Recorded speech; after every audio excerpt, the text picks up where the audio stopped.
News में आपका स्वागत है। मैं हूं मनोज।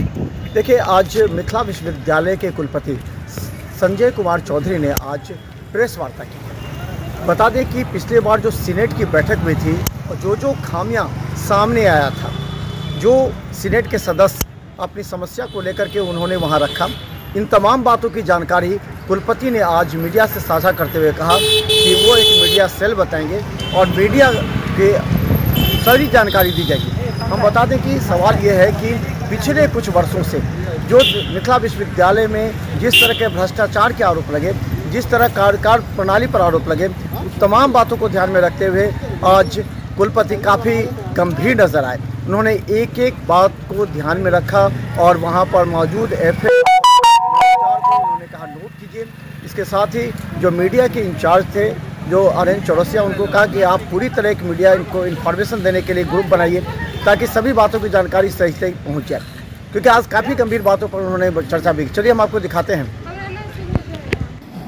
में माननीय कुलपति महोदय आपसे डायरेक्ट परोक्ष रूप से नहीं, डायरेक्ट आप लोगों से रूबरू होना चाहते थे, इसलिए उन्होंने ये पत्रकार बंधुओं को एक साथ बुलाया है अपनी बात रखने के लिए। आपकी लेखनी से, जिसमें अजय जी, सिंह साहब, रजिस्ट्रार और एफए साहब को मुख्य रूप से रखा गया था, इसके नीचे सब कमेटियां काम कर रही हैं। मुझे हर्ष के साथ आपको बताना है कि इन लोगों ने अपने कार्यों को बाखूबी निभाया। जिला प्रशासन इंक्लूडिंग पुलिस सेवा, सभी तरह के लोगों का कोऑपरेशन मिला। इसी बहाने आपकी यूनिवर्सिटी के प्रसाल और गेस्ट हाउस थोड़ा सा अप टू मार्क हुआ जो होना चाहिए। इस सीनेट की बैठक के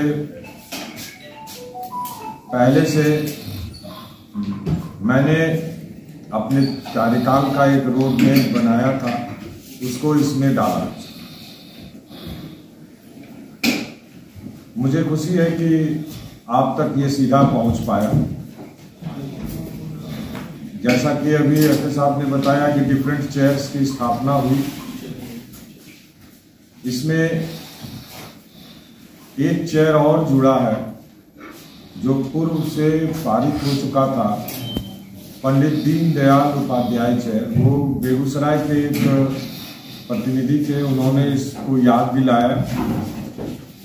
हमारे एडमिनिस्ट्रेशन को नहीं पता था, लेकिन बाद में देखा गया कि तो वो पारित था।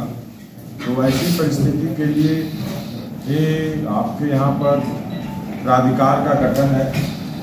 प्राधिकार का कार्य ये रहेगा कि जितने भी सीनेट में निर्णय लिए गए, सिंडिकेट में निर्णय लिए गए, फाइनेंस कमेटी में निर्णय लिए गए, उसकी अधिसूचना आने वाले 15 से 30 दिनों में करवा दें।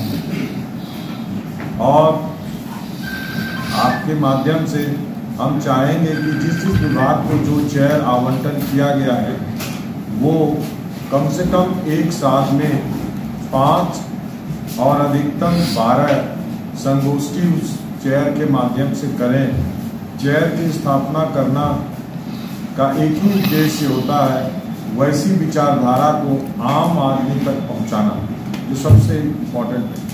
अभी तक मेरा पूरा ध्यान केंद्रित था स्टैट्यूटरी कमेटी और बजट पर, जिससे अब फ्री हो गया हूँ।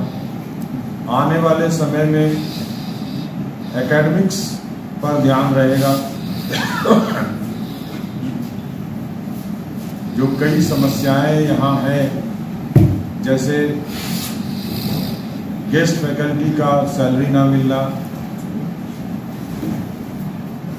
गेस्ट फैकल्टी का सैंक्शन पोस्ट से ज़्यादा होना किसी किसी महाविद्यालय में, ये सब एक प्रमुख रीज़न है जिसके चलते मिथिला ही नहीं सभी विश्वविद्यालयों को समय पर उनके जो भी फिक्स्ड काउंसिलेटेड उनकी 50,000 है वो मिल नहीं पा रहा है।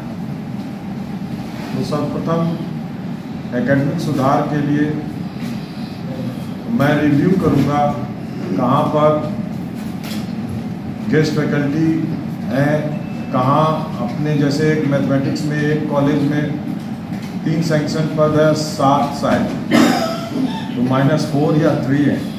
तो उसी एग्जाम्पल से मैंने फाइल को बंद कर दिया। तो सभी को एक पॉइंट वाइज सजाना होगा, जो हमको लगता है 2-4 दिन में हो जाना चाहिए, 25 के पहले हो जाना चाहिए।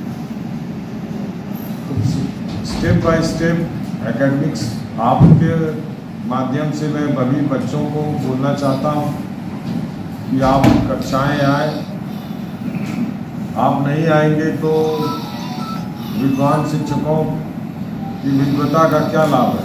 कोई लाभ तो है नहीं। They will get the salary but you will not get the knowledge. तो वो आपके माध्यम से आए। मैंने उन्हें सलाह दिया है कि अगर आपकी कक्षाओं में 120 स्टूडेंट पीजी में है तो आप उसे 2 सेक्शन में बांटें, क्रेडिट पॉइंट को 50% कर दें।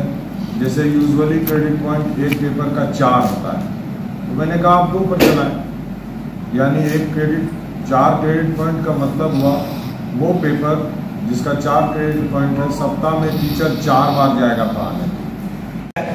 हमारा सीनेट का मीटिंग माननीय महामहिम की अध्यक्षता में परसों आयोजित किया गया था, और इस आयोजन में आप लोगों का सहयोग जो हमको मिला, इसके लिए मैं आप लोगों को धन्यवाद देना चाहता हूँ। पिछले 2 दिनों से मैं प्रिंट मीडिया और अलग मीडिया में देख रहा हूँ, आप लोगों ने जो निकाला उसके लिए बहुत बहुत धन्यवाद। और जो यूनिवर्सिटी की तरफ से जो भी हम लोग किए थे वहाँ से आप लोगों ने इसमें पूरा सहयोग दिया। अब माननीय कुलपति महोदय के आदेशानुसार मैं बजट एट ए ग्लांस आप लोगों के नजर में रखना चाहता हूँ। ऐसे ये उस दिन सीनेट की मीटिंग में भी मैंने रखा था, जस्ट टू रिकैप्चुरेट मैं उसको एक बार रखना चाहता हूँ। जी, जैसा कि आप लोगों को मालूम है कि हमारा annual financial budget for the year 24-25 में हमारा 14614.31 करोड़ का था, जिसमें सैलरी पोर्शन में 194.16 करोड़ था, पेंशन में 318.24 करोड़ था, गेस्ट टीचर में 45.26 करोड़ था, आउटसोर्स में 5.81 करोड़ था, एरियर ऑफ पेंशन में 156.30 करोड़ था, एरियर ऑफ सैलरी में 149.20 करोड़ था। इस तरह से टोटल हमारा एक्सपेंडिचर 1586.11 करोड़ था, और टोटल इनकम जो हमारा है उसमें 124.80 करोड़ था। इसलिए नेट बजट हमारा 1461.34 करोड़ था। उसमें